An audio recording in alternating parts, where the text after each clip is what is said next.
Ավարտվեց 2012 թվականի հուլիսի 21-ին մեկնարկած բակային ֆուտբոլային մրցաշարը։ Համառ եւ անզիջում պայքարից հետո եզրափակչում հանդես գալու հնարավորություն էին ստացել Աջափնյակի 10-րդ թաղամաս եւ Հալաբյան թիմերը։ Ֆուտբոլային բակային տոնի նախաձեռնողները Բարգավաճ Հայաստան կուսակցության Աջափնյակի տարածքային կազմակերպությունն ու Աջափնյակ համայնքի երիտասարդների միավորում հասարակական կազմակերպությունն էին։ Մոտ 2 ամիս տևած մրցաշարը իր շուրջն էր համախմբել ոչ միայն երիտասարդների, այլև մեծահասակների, որոնք իրենց ամառային ժամանցը կազմակերպում էին միմյանց հետ ֆուտբոլ խաղալով։ Որպեսզի ամռանը մարդկանց հանգիստը նորմալ կազմակերպվի, որտեղ այսօր ոչ բոլորն են կարողանում քաղաքից դուրս գնալ եւ հանգստանալ, աշխատանքից հետո մարդիկ կարողանան իրենց առօրյա հոգսերից կտրվել եւ կարծում եմ, որ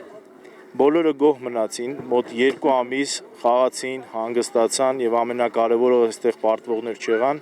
հաղթեց ընկերությունը եւ հետաքրքիրն այն էր, որ այստեղ հանգստանում էին խաղով ոչ միայն երիտասարդներ, այլ նաև նույնիսկ պապիկներ։ Ըստ կազմակերպիչների մրցաշարի նկատմամբ հետաքրքրությունը բնակչության շրջանում բավականին մեծ էր։ Թիմերը նույնիսկ ունեցան իրենց երկրպագուները։ Եզրափակչում բավականին համառ պայքար ծավալվեց։ Չնայած 10-րդ թաղամաս թիմը առաջին խաղակեսում պարտվում էր, սակայն երկրորդ կեսում նրանց հաջողվեց 7-3 հաշվով հաղթել Հալաբյանին եւ արժանանալ առաջնության պատվավոր գավաթին։ Իսկ բրոնզե մեդալը նվաճեցին Անաստասավան թիմի ֆուտբոլիստները։ Մրցանակային եռյակին պարգևատրեց ԱԺ Բարգավաճ Հայաստան խմբակցության պատգամավոր Վահան Կարապետյանը, որի աջակցությամբ էլ հնարավոր էր դարձել իրականացնել այս նախաձեռնությունը։ Մրցանակներ էին սահմանվել նաև լավագույն ֆուտբոլիստ, դարպասապահ եւ հարձակվող անվանակարգերում։ Հիմնական նպատակն այս միջոցառման դա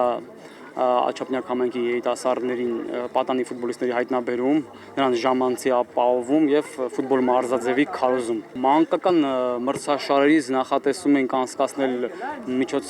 ֆուտբոլային նորից միջոցառում, ինչպես նաեւ կա պայմանավորվածության սպորտի նախարարության հետ այլ մարզաձևերի միջոցառումներ թե պատանիների համար, թե երիտասարդների համար անցկացնել մեր համայնքում։ Երիտասարդների միավորում հասարակական կազմակերպության նախագահ Արտյոմ Հակոբյանը հուսով է, որ այսպիսի մրցաշարերը կունենան շարունակական բնույթ, որպեսզի երիտասարդների մոտ ամրանա առողջ ապրելակերպի գաղափարը։ Իսկ ԲՀԿ Աջափնյակի տարածքային կազմակերպության խորհրդի նախագահ Դավիթ Թովմասյանը հավաստիացնում է, որ երիտասարդների ժամանցի հետաքրքիր կազմակերպումը եղել եւ մնում է Աջափնյակի տարածքային կազմակերպության ուշադրության կենտրոնում։